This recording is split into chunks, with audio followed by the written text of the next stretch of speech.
You have the power of choice. Believe on the Lord Jesus Christ. I heard the bells on Christmas Day, their old familiar carols play, and wild and sweet the words repeat of peace on earth, goodwill to men. Have you ever heard that? I know you have if you've been around very long at all. That's an old great poem, American poem, and a carol was written from it, and it's a sentiment we express this time of year all the time. But do you know the story behind it? I bet you don't, but you can, because there's a movie that is coming out on December 1st in theaters that I want to tell you about, and we're going to talk with the director, producer, and co-writer of that film. I'll show you the movie. This is I Heard the Bells at their website, iheardthebellsmovie.com. And it's a beautiful movie that tells a story that you're going to love, especially a good Christmas movie. You got to love it. The man behind this is Josh Enck, and he is with me today, and we're gonna talk all things movie and maybe some other cool things. So stick around, hit share, hit like, hit follow, hit subscribe. And Josh, welcome to Life Today Live. Thank you, Randy. It is great to be here. So walk us through some of this movie here, because I think people were like, when I started reading that, they're like, yeah, I've heard that, but we don't know the story behind it. Right. Yeah. It's a story that's kind of been lost to history. An American poet by the name of Henry Wadsworth Longfellow, in the 1840s, 50s, and 60s, was not just known as America's greatest poet, but he was actually known as America's most famous person. He was a contemporary with Charles Dickens, who I'm sure you know that name. Sure. And he and Henry Longfellow were friends.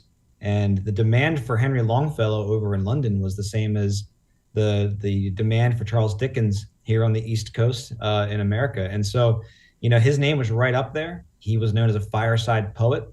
He was a primary influencer on culture during that time. And his voice was celebrated for many, many years after his time, deep into the 1950s, where his work would have been memorized by school students and academia. And when I say things like two ships passing in the night, that's Henry Longfellow. When I say things like footsteps in the sands of time, that's Henry Longfellow. Paul Revere's Ride. So he's one of those American influencers that is woven into the fabric and DNA of our heritage, but he has been lost to history. And it was our desire to dust off the story and pick up this incredible true story behind his poem, Christmas Bells, which became the song, I Heard the Bells on Christmas Day. So really exciting. Part of me is sitting here cringing going, are we teaching this in schools? We are just missing such beauty of language and thought for things that are not good. But I'm not going to go down that rabbit trail. Okay. No, but I got goosebumps just hearing you say that. When you read these words and how crafted these thoughts were, and how thought-provoking these poets were. They were back then. They were the movie stars. They were the musicians, the rock bands. That's who they were. So it is sad, that they're not being celebrated today. Yeah, I know. And out here. I don't know. I hope this isn't Longfellow, but we've all heard beauty is in the eye of the beholder, right? Right. I kind of have a problem with that phrase, because some things are beautiful whether we recognize it or not. And I think the poetry of a Longfellow, and I love Dickens as well. There is a beauty in the language there and the ideas that they express that we don't, the beholders don't recognize it, but they're still beautiful. Anyway. Yep, and still active and alive. Yeah. Okay. So now you mentioned sort of the time frame in the U.S. Yeah. That's Civil War, and on the website where it's kind of flashing some scenes from the film, I'm seeing guns, and it looks like Civil War. So is this a big part of what we're talking about? It sure is. Yeah. So what was happening in the 1860s? Henry Longfellow was living up in Cambridge, Massachusetts. He was a professor of modern languages. He was a very established author and poet at the time. And he and his wife, Fanny, were thriving. They had 5 children, from teenagers all the way down to about 7 years old. And they were just living the quintessential New England life. But what was brewing in the background was the Civil War by 1860, 1861. And so the nation was really divided at that time, as you know. And so Longfellow found himself at this interesting intersection of our national history. And he himself then plunged into tragedy and crisis around that time. In fact, July 9th, 1861, I'm not going to give the entire plot away. Sure. I would like the viewers to see the movie. But major significant life change happened to him, which completely shattered his quintessential life and upset the path that he was on. And this film really explores the account of him putting the pen down. You know, if you can imagine, like, pick a number one influencer in our culture today, and all of a sudden they stop doing what the world knows them as. That's what Henry did. He put his pen down and he questioned a lot of things, and his faith was questioned. He was questioning his own faith. Where was God in this? You know, is God sleeping while these events could take place? His younger son, Charlie, who ran off to the Civil War against his dad's, without his dad's permission, you know, he asked the question: Is God even alive? Is God dead? Wow. And so, when you look at the poem that Henry wrote in 1863, after his son was almost killed in action and was healing at home, the poem that he wrote at that point in time is so rich, and it's really a diary entry, because one part of the poem reads, "And in despair I bowed my head. There is no peace on earth, I said, for hate is strong and mocks the song of peace on earth, goodwill to men." That was the feeling of the nation. That was the feeling of Henry Longfellow. Fast forward to the end of that poem when he says, "Then pealed the bells more loud and deep. God is not dead, nor doth he sleep. The wrong shall fail, the right prevail, with peace on earth, goodwill to men." This film is about what happened between despair and hearing the bells peal again more loud and deep. I love it. You know what's crazy is what you're describing, a divided nation, despair, people doubting God. It doesn't sound like the 1800s. It sounds like right now. Sure does. And that's one of the cool things about how the Lord works story into sight and sound. We pick these films, these stage productions, years and years in advance. And by the time they come to fruition, we have no idea what the state of our union will be like. And this is just another example of a timely story, a relevant story of a man who was considering giving up and could have, but he didn't. He heard God's voice through the symbol of a church bell. And then he himself picked his pen back up and became a voice to the church. Wow. And his voice rang out more loud and more deep because of the tragedy he's been through.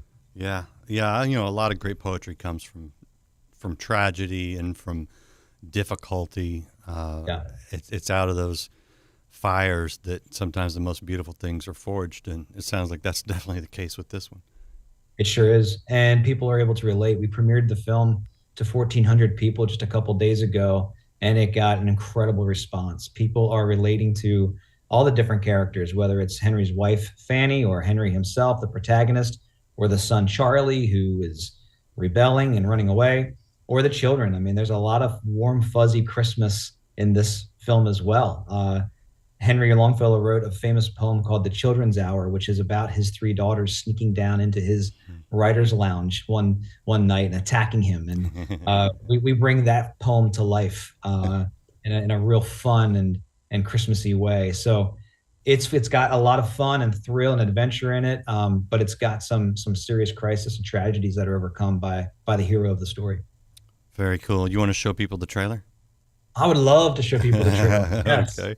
Enjoy. Check this out. This is I Heard the Bells, a film that opens on December 1st. So you can go to iheardthebellsmovie.com, iheardthebellsmovie.com to find out if you can see it in your town or how you can see it.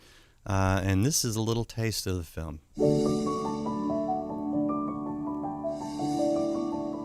Is it Christmas now, Papa? Well, it's not Christmas until we hear the bells. The bells, the hopeful voice of the church. Already enshrined as America's poet, his works have helped shape the national character. He is Henry Wadsworth Longfellow. Smile. Smiling. You've written poems that rage against slavery. You've inspired the Union with Paul Revere's rhyme.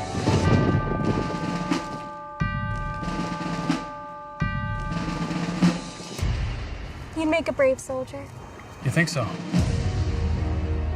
I intend for my pen to raise unity, not swords. Well, it has raised an army of swords.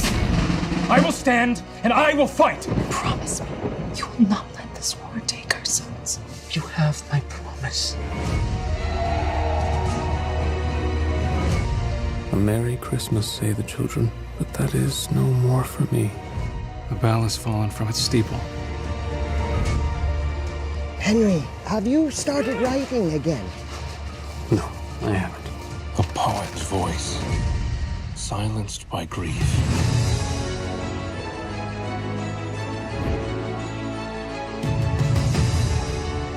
What are you carrying, Henry? Whatever it is, you can leave it here. You are that bell, and you are not done ringing. Life seems more sacred to me than ever. My poet. You're beautiful. God is not dead, nor doth he sleep. You are a good One second. man, Henry.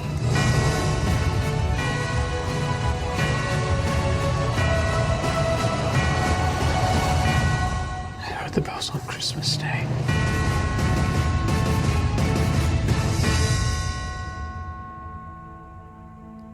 December 1st, I have a question for you. Is that going to be in limited cities and then rolling out, or what's sort of the plan? Do you think it'll be in more places by closer to Christmas?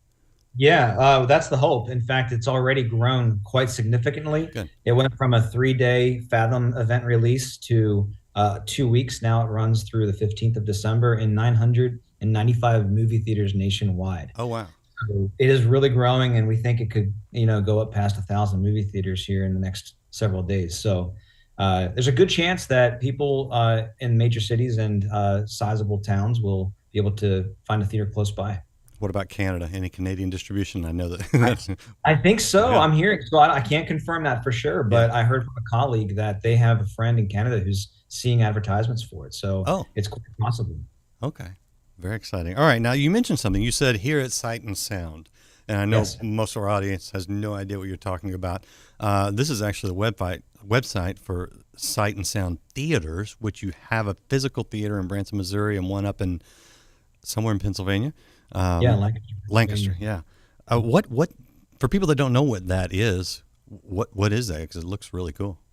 Yeah. So Sight and Sound Ministries is a theater company, faith-based theater company. It's been in operation since 1976. So we are on our 46th year, and we produce and stage our own original stage productions based on the Bible. And so these are massive shows. We're talking a 300-foot wraparound stage, dozens of live animals, over 60 professional actors. They take 3.5 years to build these shows, to script them, design them, and stage them. And we have 2 theaters, one in Lancaster, Pennsylvania, and one in Branson, Missouri. And currently on the Lancaster stage is the story of David, which has just gone incredibly well. And out in Branson, we just finished the Jesus show, which was on its 4th year, has been seen by millions and millions of people. And now the Christmas show is playing in Branson. And next year is exciting. We got Moses back on the stage after a small hiatus. And we have the story of Queen Esther in Branson. But it's really unlike any theater experience that you'll ever have. It's so immersive, and these 2,000-seat theaters get packed out. Every day we have 11 shows a week. So we've been doing this for a little while. Yeah, and my wife would love me forever. I mean, she's going to love me forever already. But if I took her up to see a Christmas show in Branson, just forget about it. It'd be and you are you over all of that? Are you over a segment of the production of that? What's your role exactly? So my role is president of the company and chief story officer. So 80% of my time is development, visionary, new content creation, whether it's a stage production or in this case a film. And then 20% of my time is on the administrative and executive side of things, navigating the future of the company. So film is new. I'm sorry, go ahead. No, are you the creative type? So does that mean 20% of the time is just work you'd rather not do? Yes. Okay. Yep, exactly. I have one pencil in my pencil holder here, one piece of paper. But this is your first film, full-length film. That's correct. Yeah, and we decided during COVID, March 2020, when all the theaters in the nation and the world shut down, we had one of our stage productions filmed.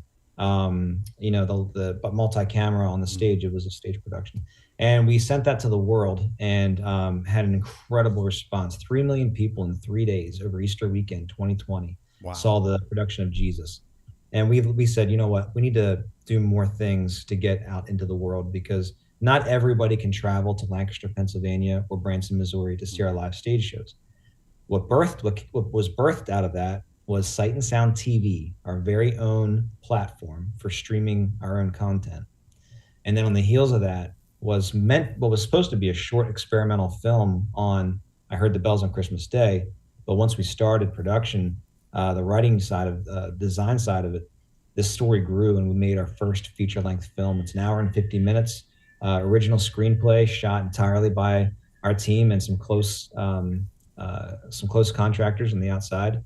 And so this is our very first film, but we're storytellers. We're passionate about moving people's hearts towards truth through the power of story. And Ministries is now an umbrella for theaters and film. And so our films are meant to tell the stories of figures and events from history that have changed the world because Christ first changed them. So we're excited about it. And you had to pick the difficulty of a period piece for your first one. I know. That's by but we've been doing period pieces since 1976. Fair enough. Yeah. Okay. But you go ahead. What was quite exciting about doing this is we wanted to pick a Christmas story. Yeah. That's something we just wanted to start with. Yeah. And this was a story that just spoke to my heart. I love true stories about songs, and things that we celebrate today, or traditions, Christmas traditions. What's a true story behind that? And when we realized that this is a real Americana movie set in the 1860s, and we're here in Lancaster County, Pennsylvania, where we still have horses and buggies literally roaming around. Yeah, you would. All this farmland and all these old homes from the 1700s, we were able to really get creative with this film as low budget as we could, while still keeping the big scope that Sight and Sound is known for. And we pulled it off. It looks beautiful. And so you're definitely doing some things right. You mentioned Sight and Sound TV. What is that? Yes. So Sight and Sound TV is our brand new, it's about 2 years old now, streaming service. So you can get a membership to Sight and Sound TV, and then you have access to all of our filmed stage productions and also some special behind the scenes content. We come out with things, creative and fun things all the time. Eventually, the film will find its way on Sight and Sound TV after its theatrical run, but that's down the road. We don't know if that's going to be the case this year or that'll be next year. But Sight and Sound TV is like full access to everything Sight and Sound. We have a lot of people that have subscribed to it, and it's been just huge for us to connect with our guests that way. Is that best at sight-sound.com, or is there a separate URL for the TV? Yeah, if they go to sight-sound.com, they will see a link to Sight and Sound TV. But if they also just search Sight and Sound TV, they'll find their way there. Oh, I see it in my poor vision right there. Sight-sound.com, and there's the Sight and Sound TV link right there, and it looks like that. So you guys can go subscribe. But I will say, and I'm sure Josh will back me up on this, the way you see more good, quality, Christian, inspiring, sometimes Christmas films is you go to the theater and you take your friends. So on December 1st or thereafter, if it's showing in your city, get your groups together, go sit in the theaters. You'll have more fun anyway. It just always looks better on the big screen. But that is how we get more of these made. It's by showing up at the theaters primarily. So yeah, absolutely. And for us, we champion Christian artists out there. Jesus himself was a master storyteller. It's how you connect people's hearts to truth. And so we're passionate about it. And this film, we're very proud of how this film turned out. We worked incredibly hard on it. And we used, incredibly sophisticated filmmaking tools. We didn't hold back any stops. And so we're proud of the quality of the film. We shot over a year and a half. We didn't do the 8-week shoot thing. We did it over a year and a half because we wanted all 4 seasons of the year. And it also helped us pace ourselves as a company because we were in the middle of production on our stage production of David at the time. But the actors just knocked it out of the park. I know and love these actors. They've been on our stage, and to see them stretching their muscles. I was going to ask you, because your lead actor, I'm not familiar with him, haven't seen him before. Is this his first major film role, and did you get him from the stage? Yeah, so he's a professional actor. His name is Steve Atherholt, and he graced our stage for many, many years, playing major roles. And then he is a professor at a local college and still teaches acting. And I auditioned him for the role of Longfellow, and I was like, there's no way I can go with anybody else. This is our guy. And the same with Rachel Hughes, who plays the role of Fanny. The wife, she graced our stages. She played the roles of Mary Mother in our Christmas stories, and just her gentleness and her peaceful spirit about her, you just immediately feel warm, toward her. And then Charlie Longfellow, played by John Blair, he probably has the most film experience, and he was the son that runs off to war, and a lot of the plot is communicated through his character. But this is the first time for a lot of us. I've produced and directed stage shows for Sight and Sound for 28 years. I've done many short films and things like that, but this is my first feature. It's Sight and Sound's first feature. These actors, it's their first feature, but with the performances and the quality of the film, I don't think you would know it. I think that people will be very impressed by their performances, and what the Sight and Sound team was able to pull off with limited time and a limited budget. Well, I mean, you've been working with lights and staging and acting and storytelling and with the short film, the cameras, for a long time. So it's not like it's really your first crack. It's just longer. Maybe it's not our first rodeo completely, but anyway, it is definitely a first for Sight and Sound to release a feature film nationwide. And we're excited about what I Heard the Bells is going to bring people this time of the year. It's going to bring them a new kind of hope. And I just wanted to share this, Randy. It's like, we all will experience storms in life. Jesus said, when the storms of life come, not if they come. And I think that a lot of Christians think that their lives need to continue to be bright and shiny and like a bell at the highest steeple of the church, ringing out, unaffected by life's woes. But that's just not what I read in the scriptures and what I experience in life. When we're beat down by life, when things come our way that are hard, we have a choice to make. And the protagonist in this film, Henry Longfellow, he has a choice to make. Is he going to kind of disappear in his sorrow? Or is he going to allow those conflicts in life to shape him to be a more powerful voice to those who are hurting and to a world that's in need? And he chooses the latter. And I think that this film is going to inspire people to say, you know what? If whatever Henry Longfellow has been through, and he's still going to pick up that pen and influence humanity, then by golly, I can too, no matter what has happened in my life. Love it. I mean, not just a great Christmas message, but a great message for today. For everyone. Yep, amen. Josh Enck, love it. Appreciate you spending the time to show it to our audience and kind of give us some of the background. And I just really hope this thing exceeds your expectations. Thank you, Randy. I really appreciate it. I've really enjoyed talking with you. And I just want to thank the listeners out there who know about Sight and Sound. Thank you for all your support. And for those of you who don't know who Sight and Sound is, would love for you to check us out at sight-sound.com. Come see a stage show. Yeah. But go out this Christmas and see I Heard the Bells. Absolutely, do it. Appreciate you, and appreciate all you guys watching. You know somebody that loves Christmas and Christmas movies. Hit share and let them know there's one coming to your town. It's called I Heard the Bells. Come back. We'll see you again next time here on Life Today Live.